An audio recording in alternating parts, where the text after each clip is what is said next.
கிறிஸ்துவுக்குள் மிகவும் பிரியமான என் அன்பு தேவனுடைய பிள்ளைகளே, ஆண்டவராய் இயேசு கிறிஸ்துவின் நாமத்தினாலே இந்த ஜூன் மாதம் 1ஆம் தேதி வாக்குத்தத்த செய்தியோடு உங்களை சந்திப்பதிலே நான் மிகவும் மகிழ்ச்சி அடைகிறேன். ஆண்டவருடைய வார்த்தையின் மூலம் இன்றைக்கு கர்த்தர் நம்மோடு கூட பேசப் போகிறார். இன்றைக்கு நம்ம யோசுவாவின் புஸ்தகம் 3ஆம் அதிகாரம் 7வது வசனத்தை வாக்குத்தத்தமாக வாசித்து நாம் தியானிக்கப் போகிறோம்.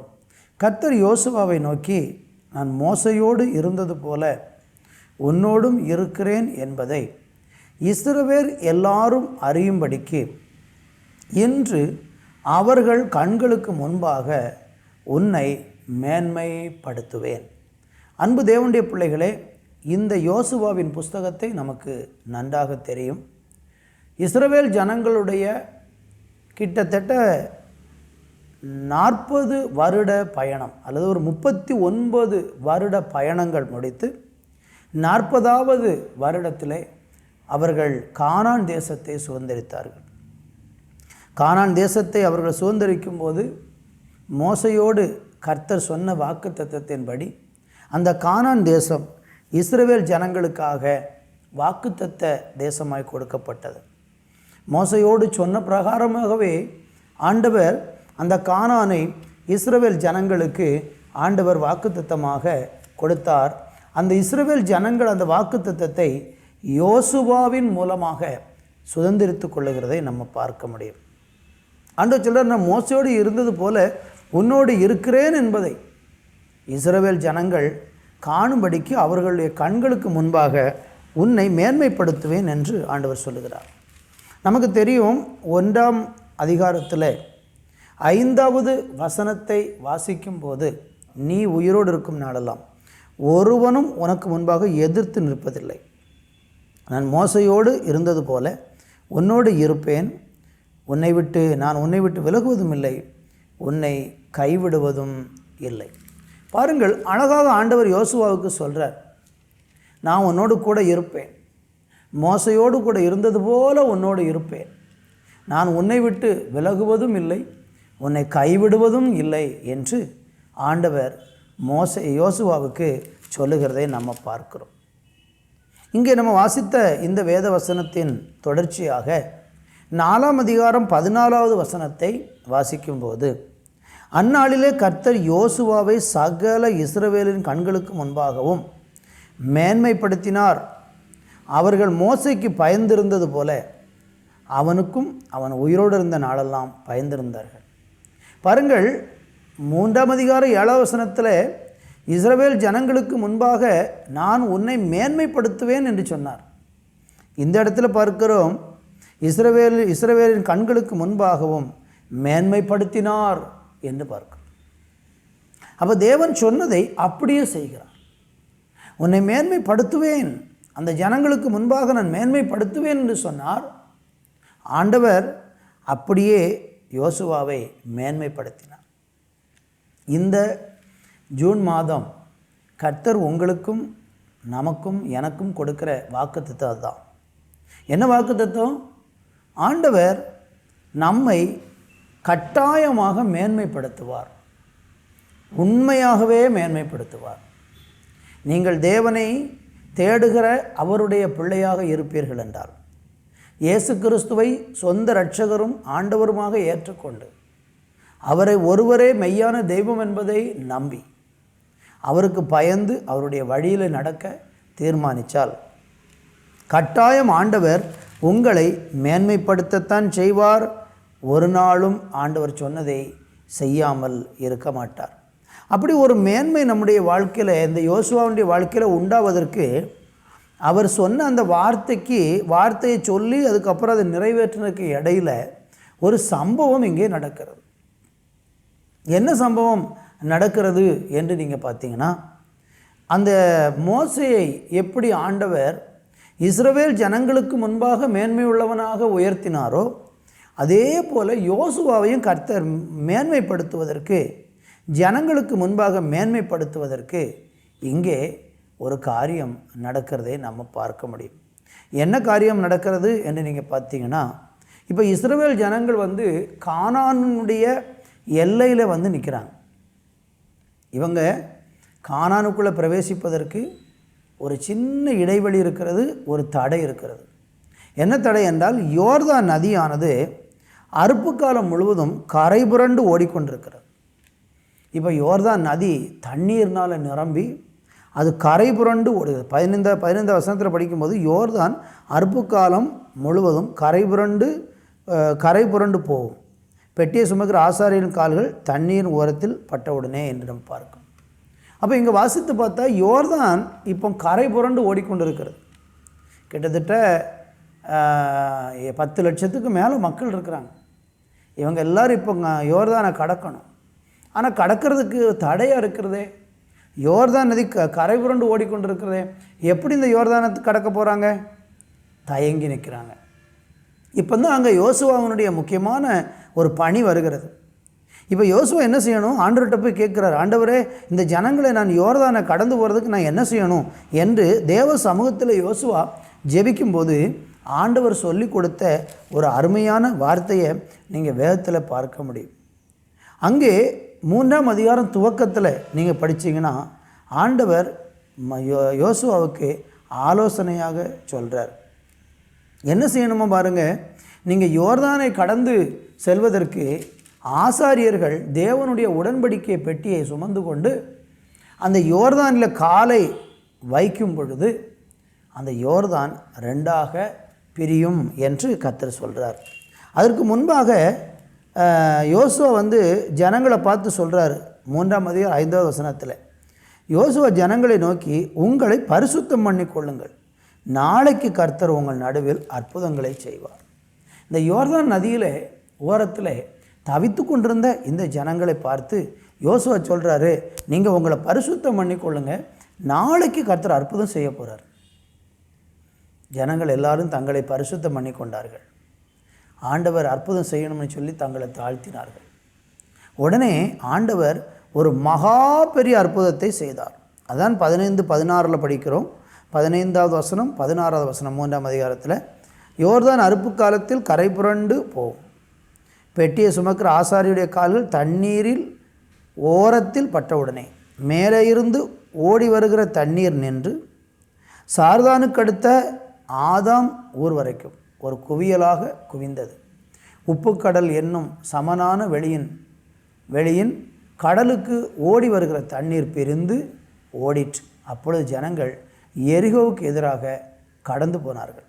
17ஆம் வசனம், சகல ஜனங்களும் யோர்தானை கடந்து தீருமளவும் கர்த்தருடைய உடன்படிக்கை பெட்டியை சுமக்கிற ஆசாரியர்கள் யோர்தானின் நடுவிலே தண்ணீர் இல்லாத தரையில் காலூன்றி நிற்கும்போது இஸ்ரவேல் எல்லாரும் தண்ணீரற்ற உலர்ந்த தரை வழியாய் கடந்து போனார்கள்.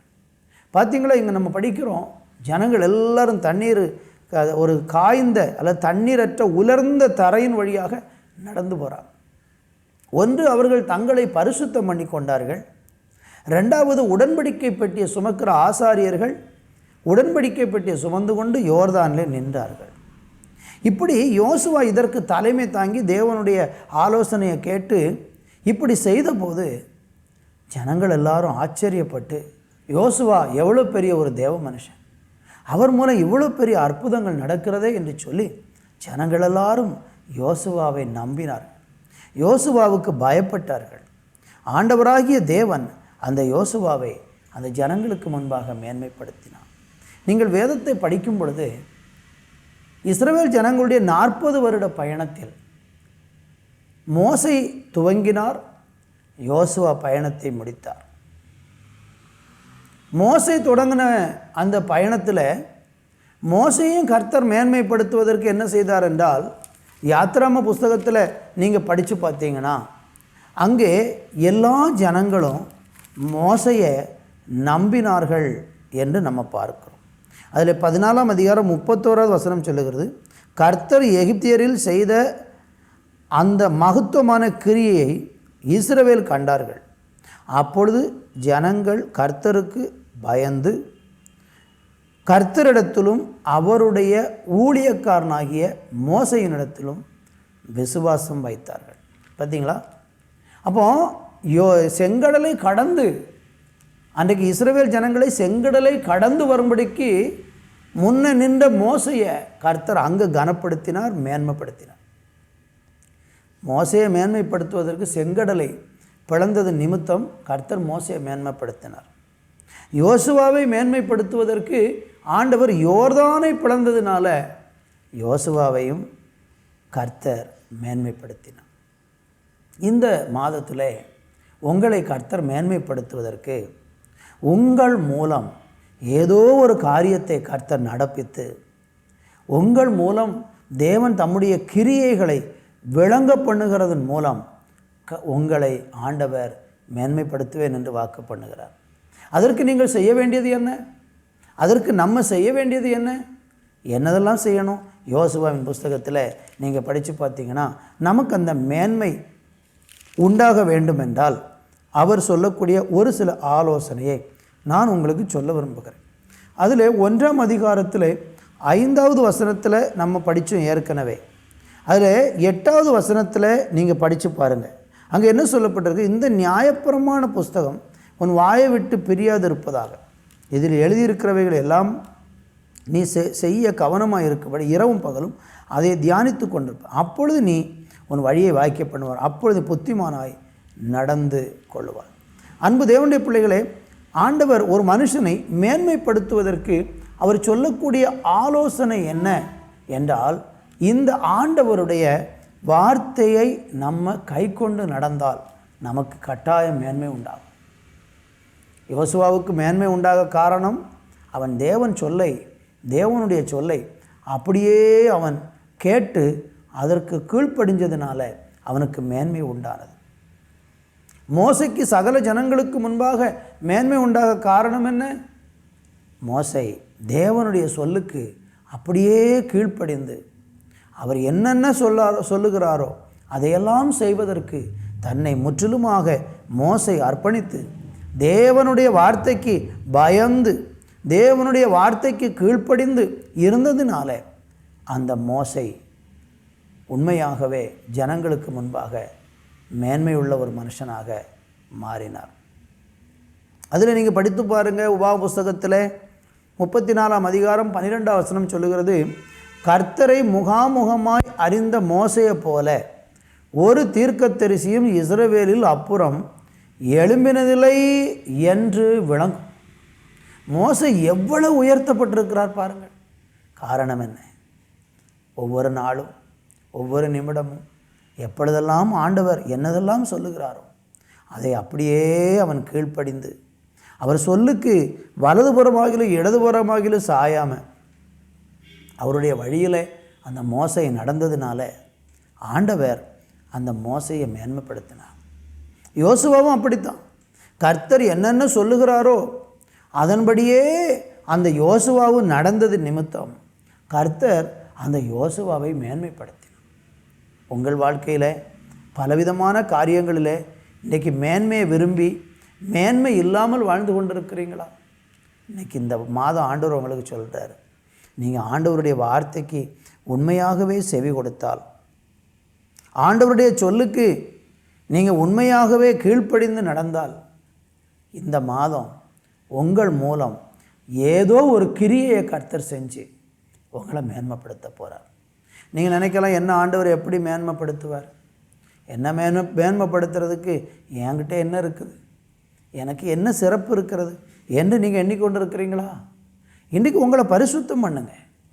உங்கள் பாவ வழிகளை விட்டு நீங்கள் மனம் திரும்பி இன்றைக்கு தேவனுக்கு உங்களை ஒப்பு கொடுத்து கர்த்தருடைய சமூகத்தில் காத்திருந்த தெய்வமே என்னை இன்றைக்கு நீங்கள் மேன்மைப்படுத்தணும்னு சொல்லி ஜெபம் பண்ணி என் மூலம் உங்களுடைய கிரியை வெளிப்படணும், என் மூலமாக உங்களுடைய கிரியைகளை நீங்கள் இந்த தேசத்துக்கு விளங்க பண்ணணும், என் குடும்பத்தில் என் மூலம் ஏதோ ஒரு கிரியை நடக்கணும், என்னுடைய தனிப்பட்ட வாழ்க்கையில் தேவனுடைய கிரியை நடக்கணும், நான் வேலை செய்கிற இடத்துல என் மூலம் ஒரு கிரியை நடக்கணும் என்று சொல்லி ஜெபம் பண்ணி உங்களை ஒப்பு கொடுத்து நீங்கள் தேவ சமூகத்தில் பொறுமையோடு காத்திருந்து கேட்டு பாருங்கள். கர்த்தர் உங்களை கட்டாயம் இந்த நாளில் மேன்மைப்படுத்துவார்.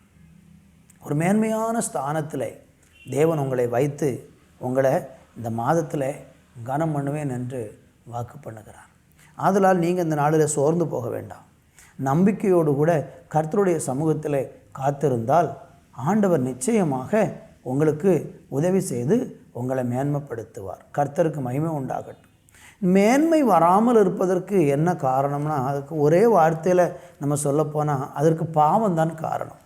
நீங்கள் வேத புஸ்தகத்தில் ஆதியா புஸ்தகம் 49வது அதிகாரத்தை நீங்கள் எடுத்துக்கொள்ளும். 49 அதிகாரம் நமக்கு எல்லாருக்கும் தெரியும். யாக்கோபு தன்னுடைய பிள்ளைகளை ஆசிர்வதித்து அவர்களுக்கு தீர்க்க தரிசனமாய் சொல்லக்கூடிய காரியங்களை நம்ம பார்க்க முடிகிறது. ஒவ்வொரு பிள்ளைகளாக வரவழைத்து ஒவ்வொரு பிள்ளைகளை குறித்தும் யாக்கோபு அவங்கள ஆசிர்வதித்து தீர்க்க தரிசனம் உரைக்கிறார். அதில் 3-4 வசனங்களை நான் வாசிக்கிறேன். ரூபனே, நீ சேஷ்ட புத்திரன், நீ என் சத்துவமும் என் முதற் பலனுமானவன், நீ மேன்மையில் பிரதானமும் வல்லமையில் விசேஷமுள்ளவன், தண்ணீரை போல தழும்பினவனே, நீ மேன்மை அடைய மாட்டாய்.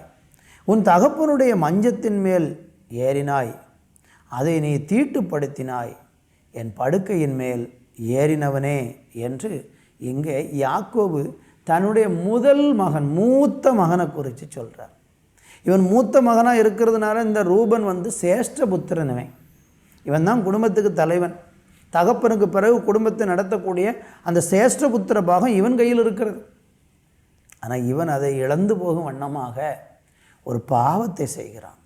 என்ன பாவத்தை செய்கிறான்? யாக்கோபனுடைய மறுமனையாட்டியின் இடத்துல இவன் தவறாக நடந்து கொள்ளுகிறான். இவன் பாவம் செஞ்சதுனால யாக்கோபு என்ன செய்கிறார்னா இவனை சபிக்கிறதை பார்க்கிறோம். அருமையான தேவனுடைய பிள்ளைகளே, இந்த நாட்களிலும் கூட ஆண்டவருக்கு விரோதமாக செய்யக்கூடிய ஒரு பாவம் நிச்சயமாக நமக்கு வரவேண்டிய ஒரு மேன்மையை கெடுத்து போடும். பார்த்தீங்களா? இவன் மூத்த மகனாக இருந்தும் கூட இந்த தப்பை இவன் செஞ்சிட்டான். தகப்பனுடைய மறுமனையாட்டியின் இடத்துல பிரவேசித்து அவளோடு இவன் பாவம் செய்துட்டான். இந்த பாவம் அவனுக்கு வரவேண்டிய மேன்மையை கெடுத்து போட்டது. இன்னும் என்னை கவனித்து கொண்டிருக்க அன்பு தேவ பிள்ளைகளே, இன்றைக்கி நீங்கள் மேன்மை அடையாமல் இருக்கிறதுக்கு என்ன காரணம்னு சொல்லி யோசித்து பார்த்துருக்குறீங்களா? பலரையும் குறை சொல்கிறீங்க. அவங்க தான் என் மேன்மைக்கு தடை, நான் உயர்த்தப்படாமல் இருக்கிறதுக்கு இவங்க தான் காரணம், அவங்க அப்படி செஞ்சிட்டாங்க, இப்படி இல்லை. யாரும் உங்களை எதுவும் செய்து நீங்கள் எந்த விதத்திலும் பாதிக்கப்பட முடியாது. காரணம், நானும் நீங்களும் உண்மையாக தேவனுடைய பிள்ளைகளாக இருந்தால் நமக்கு விரோதமாய் உருவாக்கப்படுகிற எந்த ஆயுதமும் வாய்க்காதே போகும். அதனால் உங்களை யாருமே எந்த விதத்துலையுமே அழித்து போட முடியாது. உங்களுக்கு வர வேண்டிய மேன்மையை தடுக்கவும் முடியாது. யோசேப்பு உண்மையுள்ள ஒரு மனுஷனாக இருந்தான். அந்த யோசேப்பு உண்மையுள்ள மனுஷனாக இருந்தபோது அவனுக்கு வரவேண்டிய மேன்மைகள் எத்தனையோ விதங்களில் தடுக்கப்பட்டது. ஆனால் அந்த மேன்மையை தடுத்து நிறுத்தவே முடியவில்லை. ஒரு நாள் வந்தது, அந்த மேன்மை அந்த யோசேப்புக்கு கிடைத்தது. அதுபோல் உங்களுக்கும் அந்த மேன்மை கிடைக்கும். ஆனால் நம்ம உண்மையாக இருக்கணும். இன்றைக்கு நம்ம வாழ்க்கையில் இந்த ரூபனை போல ஏதாகிலும் பாவம் இருக்கிறதா? ரகசியமாக யாருக்கும் தெரியாமல் தனிப்பட்ட விதத்தில் சில பாவ அடிமைத்தனத்துக்குள்ளே வாழ்ந்து கொண்டிருந்தால் வேதம் சொல்லுகிறது, தண்ணீரை போல தழும்பினவனே நீ மேன்மை அடைய மாட்டாய். நம்ம சில நேரம் தண்ணீர் மாதிரி தழும்பிக்கிட்டே இருக்கிறோம். ஆற்றில் ஒரு கால், சேற்றில் ஒரு கால். பாவ வாழ்க்கையும் வாழுகிறோம், சபைக்கும் போகிறோம், தேவனையும் தேடுகிறோம், உலகத்துக்காகவும் ஓடுகிறோம். இப்படி நம்ம வாழ்ந்து கொண்டிருந்தால் எப்படி தேவனுடைய மேன்மையை பெற முடியும்? இன்றைக்கி நாம் அந்த பாவத்தை விட்டு மனம் திரும்பினால் நிச்சயமாக தேவன் நம்மளை மேன்மையாக வைப்பார். உபாகம புஸ்தகத்திலே 28ஆம் அதிகாரம் அதனுடைய 1வது வசனத்தை வாசிக்கும்போது நமக்கு எப்படி மேன்மை வரும் என்பதை குறித்து கர்த்தருடைய வார்த்தை சொல்லுகிறது. இன்று நான் உனக்கு விதிக்கிற தேவனாகிய கர்த்தருடைய கட்டளையின்படி எல்லாம் செய்ய நீ கவனமாய் இருக்கும்படிக்கு அவர் சத்தத்திற்கு உண்மையாய் செவி கொடுப்பாயானால் உன் தேவனாகிய கர்த்தர் பூமியில் உள்ள சகல ஜாதிகளிலும் உன்னை மேன்மையாக வைப்பார். எவ்வளவு அழகான ஒரு வார்த்தை! கர்த்தருடைய கட்டளைகளை கைக்கொண்டு, அவருடைய வசனத்தை கைக்கொண்டு அவைகளின்படி செய்வதற்கு ஒரு மனுஷன் கவனமாக இருந்தார், அவனை பூமியில் உள்ள எல்லா ஜாதிகளிலையும் மேன்மையாக வைப்பார். உங்களை கர்த்தர் இன்றைக்கு மேன்மையாக வைக்காமல் இருக்கிறதுக்கு காரணம் இதுவாய் கூட இருக்கலாம் அல்லவா? எத்தனை நாள் நம்ம ஆண்டவருடைய கட்டளையை மீறி இருக்கோம், அவருடைய சத்தத்துக்கு எத்தனை முறை செவி கொடுக்காமல் சுய சித்தத்தை நிறைவேற்றுறதுக்கு ஓடி இருக்கிறோம். அதனால தானே இன்றைக்கு மேன்மையை காண முடியாமல் போயிருக்கிறது. இன்றைக்கி திரும்பி வாருங்கள், தேவனை நோக்கி பாருங்கள். இந்த ஜூன் மாதத்தில், இந்த நாட்களில் நீங்கள் அந்த மேன்மையை அடைவதற்கு இந்த நாளில் உங்களை கர்த்தருக்கு அர்ப்பணித்து பாருங்கள். 1 நாளாகம புஸ்தகத்தில் 17ஆம் அதிகாரம் 17வது வசனத்தை வாசிக்கும்போது, அங்கே தாவீது தேவனுடைய சமூகத்தில் ஒரு விண்ணப்பம் பண்ணுறார். என்ன விண்ணப்பம் பண்ணுறார்னா, நான் கர்த்தருக்காக ஆலயத்தை கட்ட விரும்புகிறேன் என்று அவன் தீர்க்கதரிசியின் இடத்துல சொல்லுகிறதை பார்க்கிறோம். அங்கே நீங்கள் படித்து பாருங்கள். 17ஆம் அதிகாரம் 1ஆம் வசனத்தில், தாவீது தன் வீட்டிலே வாசமாக இருக்கும்போது அவன் தீர்க்கதரிசி நாதானை நோக்கி பாரும், நான் கேதுரு மர வீட்டிலே வாசம் பண்ணுகிறேன், கர்த்தருடைய உடன்படிக்கை பெட்டியோ திரைகளின் கீழ் இருக்கிறது என்றான். அப்போ அவனுக்குள்ள ஒரு விருப்பம் என்ன? நான் ஆலயத்தை கட்டணும், ஆண்டவருக்கு ஒரு ஆலயம் கட்டணும். எனக்கு ஆண்டவர் கேதுரு மரங்களினால் கட்டின வீட்டை கொடுத்தார், ஆனால் கர்த்தருக்கு ஆலயம் நான் இன்னும் கட்டலையே என்று சொல்லி அவன் ஏக்கத்தோடு வேதனையோடு இருக்கிறான். உடனே தீர்க்கதரிசியை கொண்டு ஆண்டவர் பேசுகிறாரு, நீ அநேக யுத்தங்களை எல்லாம் நடப்பித்ததுனால, உன் கையினாலே நிறைய ரத்தம் சிந்தப்பட்டதுனால நீ எனக்கு ஆலயம் கட்ட மாட்டாய். ஆனால் உன் கர்ப்பப்பிறப்பாகிய மகன் எனக்கென்று ஒரு ஆலயத்தை கட்டுவான், அவனை நான் மேன்மைப்படுத்துவேன்னு சொல்லி சாலமோனை குறித்து கர்த்தர் சொல்கிறார். அதை சொன்ன உடனே அந்த 17:17 தாவீது சொல்கிறாரு, தேவனே, இது இன்னும் உம்முடைய பார்வைக்கு கொஞ்ச காரியமாக இருக்கிறது என்று தேவனான கர்த்தராக இருக்கிற நீர் உமது அடியானுடைய வீட்டை குறித்து வெகு தூரமாக இருக்கும் காலத்து செய்தியை சொல்லி என்னை மகா மேன்மையான சந்ததியின் மனுஷனாக பார்த்தேன். ஒரு அற்பமாக இருந்த ஒரு தாவீது, ஒரு ஆடுகளை மேய்த்து கொண்டிருந்த ஒரு தாவீது. இந்த தாவீதை கொண்டு எவ்வளோ பெரிய ஒரு ஆலயத்தை என் மகனை கொண்டு கட்ட போகிறீங்க, என்னுடைய சந்ததியை நீர் மகா மேன்மையான சந்ததியின் மனுஷனாக என்ன பார்த்தீங்க, எனக்குள்ளே இருந்து இப்படிப்பட்ட ஒரு மகன் எழும்பி அவன் ஆலயம் கட்டுவான்னு நீங்கள் சொல்கிறீங்களே, அது எனக்கு எவ்வளோ பெரிய சந்தோஷம். மகா மேன்மையான சந்ததியின் மனுஷனாக என்ன பார்க்குறீங்களே, இதுக்கெல்லாம் நான் என்ன ஆண்டவரே, எனக்கு என்ன ஆண்டவரே தகுதி இருக்குது அப்படின்னு சொல்லி அவன் தன்னை தாழ்த்துகிறான். 16ஆம் வசனத்தில் பாருங்கள், அப்பொழுது தாவீது உட்பிரவேசித்து கர்த்தருடைய சமூகத்திலிருந்து, தேவனாகிய கர்த்தாவே, தேவரீர் என்னை இதுவரைக்கும் கொண்டு வந்ததற்கு நான் எம்மாத்திரம், என் வீடு எம்மாத்திரம். பார்த்தீங்களா, அது சொல்கிறான், இவ்வளோ பெரிய ஒரு மேன்மையான காரியத்தை செய்ததுக்கு நான் எம்மாத்திரம், என்னை மகா மேன்மையின் சந்ததியின் மனுஷனாக பார்த்தீங்களா. நம்மளை குறித்து கடவுள் ஒரு மகா மேன்மையான சந்ததியாக பார்த்து எதிர்காலத்தில் நம்மளை கொண்டு பெரிய காரியங்களை செய்து மேன்மைப்படுத்த ஆண்டவர் விரும்புகிறார். அதற்கு நம்ம செய்ய வேண்டிய ஒன்று தான், நம்ம ஆண்டவருக்கு கீழ்ப்படிந்து அவர் காட்டுகிற வழியில் நடந்து அவருடைய சித்தத்தை செய்யும்படியாக தீர்மானித்து அவருடைய நாமத்தை மகிமைப்படுத்தி இந்த பூமியில் அவருடைய சத்தத்துக்கு செவி கொடுத்து அவருடைய வார்த்தையை கை கொண்டு பாவழிகளை விட்டு மனம் திரும்பி அவருடைய வழியில் நம்ம நடக்க தீர்மானம் எடுத்தால் நிச்சயமாக இந்த மாதத்திலிருந்து கர்த்தர் உங்களை ஆமேன் மேன்மைப்படுத்துவேன் என்று வாக்கு பண்ணுகிறார். அநேகருக்கு முன்பாக, ஜனங்களுக்கு முன்பாக, இன்னும் உபாமா 28:1 சொன்னது போல அநேக ஜாதிகளுக்கு முன்பாக கர்த்தர் உங்களை மேன்மையாக வைக்கப் போகிறார். ஜெபிக்கலாமா? நல்ல பிதாவே, இந்த 1ஆம் தேதி தேவன் எங்களுக்கு கொடுத்திருக்கிற வாக்குத்தத்த செய்திக்காக ஸ்தோத்திரம். எங்களை மகா மேன்மையான சந்ததியாக பார்த்து எங்களை மேன்மைப்படுத்த போகிற உம்முடைய நல்ல கிருபைக்காக உமக்கு நாங்கள் கோடானுகோடி நன்றி செலுத்துகிறோம். இந்த நாளில் உங்களுடைய செய்தியை கேட்கிற ஒவ்வொரு பிள்ளைகளும் கர்த்தருடைய நாமத்தினாலே ஆசீர்வதிக்கப்பட ஜெபிக்கிறேன். அப்படி செய்கிற நல்ல கிருபைக்காய் நன்றி. இயேசுவின் நாமத்தில் பிதாவே, ஆமேன், ஆமேன்.